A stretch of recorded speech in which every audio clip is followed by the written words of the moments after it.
आपकी अदालतमध्ये film star Firoz Khan यांच्यावर आरोप आहे की हे गरजेपेक्षा जास्त बोल्ड सिनेमे बनवतात. आता ह्याला काय म्हणायचं? गरजेपेक्षा जास्त बोल्ड सिनेमे बनवतात की हिरो यांचे गरजेपेक्षा जास्त कपडे उतरवतात? हे बघा एक शेर आठवतोय रजतजी. अच्छी सूरत भी क्या बुरी शय है जिसने डाली बुरी नजर डाली. हा गालिब साहेबांचा शेर आहे. हो हो. अच्छी सूरत भी क्या बुरी शय है जिसने डाली बुरी नजर डाली. तर एक हे बघा मी आतापर्यंत कुठल्याही हिरोईनचे कपडे नाही उतरवले. तुम्ही कुठलाही माझा सिनेमा घ्या. मी मी मी हे बघा मला अश्लीलता आवडत नाही कारण मला ती माणुसकीच्या खालची पातळी वाटते आणि त्यामुळे मी कधीच तसं केलं नाही. मी सेन्शियस होतो. माझा दृष्टिकोन सेन्शियस होता माझ्या सिनेमांसाठी. मी त्यांना आधुनिकता दिली.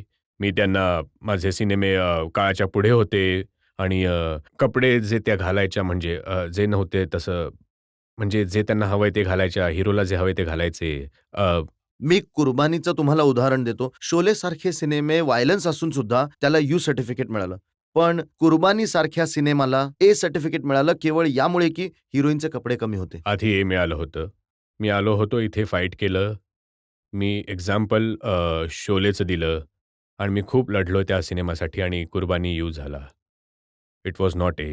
हो हो. पण जाबाज वॉज ए. आधी तुमच्या सिनेमाला ए सर्टिफिकेट दिलं गेलं. मी एचं यू करून घेतलं. भांडून वगैरे. दिल्लीला आलो. दयावान एका सिनेमाचा उल्लेख आला आहे. ज्या सिनेमामध्ये माधुरी दीक्षित आणि विनोद खन्ना यांचा 1 मिनिटाचा किसिंग सीन होता. हो. आता बघा मी एक सेन्सर लेडी होती. मजेशीर गोष्ट ही होती की सेन्सर लेडी ही चीफ होती. ऑफिसर होती ती आणि ती लेडी होती. तर म्हणायला लागली, फिरोजजी हे काय आहे? मी म्हणालो, मॅडम हे बघा, तुम्ही प्रेमात आहात का? मला प्रश्न विचारायचा आहे तुम्हाला. ती म्हणाली, हो. लव्ह मॅरेज होतं. ती म्हणाली, हो. मी म्हणालो, हे बघा मी काय चुकीचं केलंय? मी म्हणालो, मधुचंद्र साजरा केला जात आहे. एक कपलचा आणि त्यामध्ये गाणं प्ले केलं जात आहे की क्या आज फिर तुम पे प्यार आया है, बेहद और बेहिसाब आया है. तर त्यावर मी स्टे दिलं आणि that was longest in the history of 1.5 minute. आणि मी म्हणालो, जर तुम्हाला सगळं काढायचं तर सगळं काढून टाका. एक फ्रेम कापू नका तुम्ही याची. तर मी खूप वाद घातला. And that lady was gracious and she said yes I think you are right. The members आले वगैरे आणि मला सीनची वल्गॅरिटी दाखवा म्हटलं. एक पुरुष मधुचंद्र साजरा करत आहे, पत्नीबरोबर आपल्या पलंगावर आहे आणि he is kissing and what is wrong with it? I don't see any wrong in it. 1.5 मिनिटाचा किसिंग सीन तुम्ही म्हणताय काहीच चुकीचं नाहीये. हिस्ट्रीमध्ये सगळ्यात लांब अशा प्रकारचा सीन तुम्ही म्हणताय नथिंग रॉंग इन इट. हे बघा म्हणजे रजतजी मी काय बोलू, यात काही चुकीचं नाही. They are people that kiss 24 hours. पण याच्या नंतर जेव्हा माधुरी दीक्षितला विचारलं गेलं तेव्हा त्या म्हणाल्या की मला माहीतच नव्हतं की मी काय केलं. आता हे मला माधुरीजींचा मी खूप आदर करतो. She is one of the most talented actress of our time. आणि मला हे ऐकून मला आश्चर्य वाटलं आणि थोडं वाईटसुद्धा वाटलं. कारण मी काही बंदूक ठेवून तर माधुरीजींना म्हणालो नाही की हा सीन करा.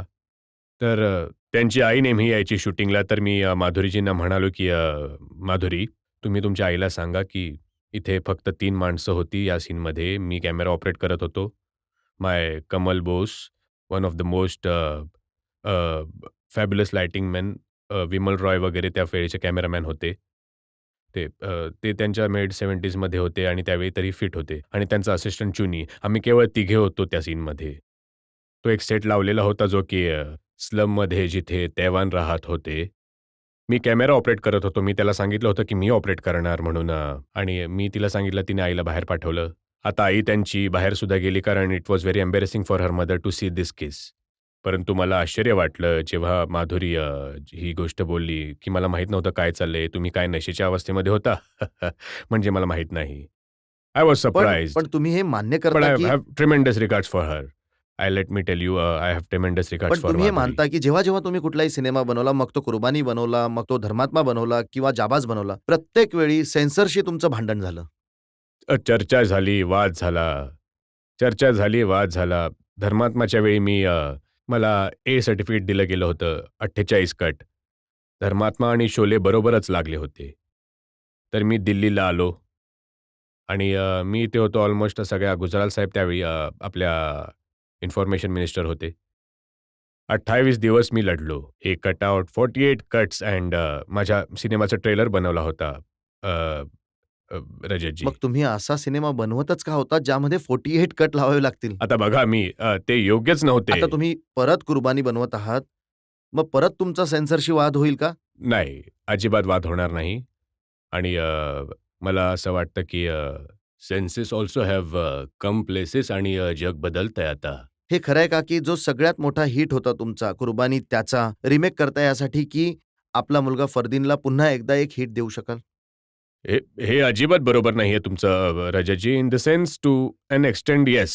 माझी इच्छा आहे की एक हिट सिनेमा माझ्याकडून मी फरदिनीसाठी बनवू. ते तर माझ्या एक आयुष्याचं एक ध्येय आहे. आणि हे बघा, आपल्याला आयुष्यात नेहमी विजय मिळत नसतो. अपयश हेही आपल्या आयुष्याचा भाग आहे.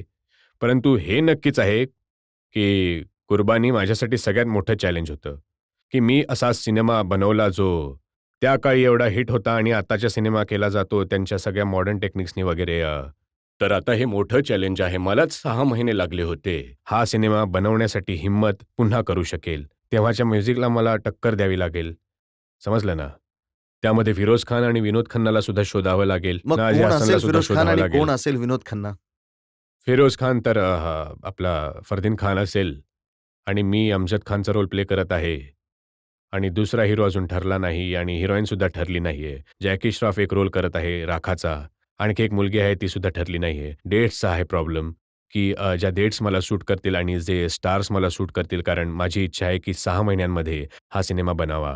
From November to April.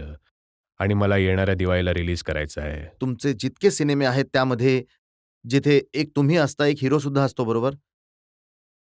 जर तुम्ही हिरो असाल तर एक साइड रोलवाला असतो. पण प्रत्येक सिनेमामध्ये आम्ही हे पाहिलंय की जो दुसरा हिरो असतो तो मरतो आणि फिरोज खान हा नेहमी बचावला जातो.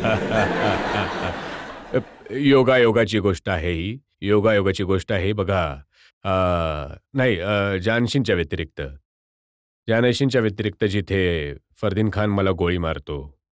जेव्हा मुलाची पाळी आली तेव्हा मग आता या नवीन कुर्बानीमध्ये सुद्धा असंच होईल का की फरदीन वाचले जातील? नाही, हे मी नाही सांगू शकत आज रजी. कारण की हे मी याला गुपित ठेवू शकतो. कारण मी ही गोष्ट जोपर्यंत सिनेमा रिलीज होत नाही आणि ऑडियन्सला एक टिकलिश मला जरा बोलायचंय. हो, बोला. तुम्ही हिंदुस्थानसाठी जे काम करताय ते खरंच खूप कौतुकास्पद आहे. त्यासाठी मी तुमचं कौतुक करतो. तुम्ही खूप चांगले शेर ऐकवलेत. 2 लाईन्स तुमच्या कौतुकासाठी मला कुणाच्या तरी आठवतायत. मंजिल मिले न मिले इसकी आरजू नहीं, मंजिल की राह में मेरा कारवां तो है. वाह वाह वाह. खूप चांगलं आहे. तुम्ही तुमचं काम करता. तुमच्या जागी शुभेच्छा तुम्हाला. खानसाहेब, जेव्हा तुम्ही मागच्या वेळेला कुर्बानी बनवला होता त्यावेळी मी असं ऐकलंय की एका नव्या कोऱ्या अशा मर्सिडीज बेन्झला उडवलं होतं तुम्ही. हो. आता जेव्हा परत एकदा बनेल कुर्बानी तेव्हा काय उडेल? फरारी. फरारी. आणखी महागडी गाडी उडवणार. हो, नक्कीच. 10 पट महाग. मंजिल मंजिल से पूछती है कि कहाँ है मंजिल. हर एक मंजिल पर पहुंचकर सोचता हूँ कि शायद यही है मंजिल. गर मंजिल पर पहुंचता हूँ, दूर से लगता है मंजिल का नज़ारा सुहाना. इसी कश्मकश में है सारा जमाना. असं कोणतं गुपित आहे ज्यामुळे तुम्ही इतके सुंदर, स्मार्ट आणि यंग दिसता?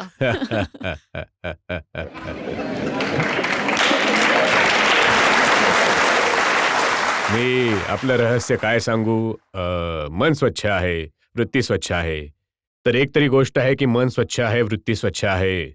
न मोहब्बत के लिए न दोस्ती के लिए वक्त रुकता नहीं किसी के लिए.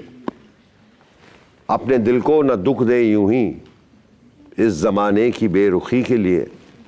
वक्त के साथ साथ चलता रहे यही बेहतर है आदमी के लिए.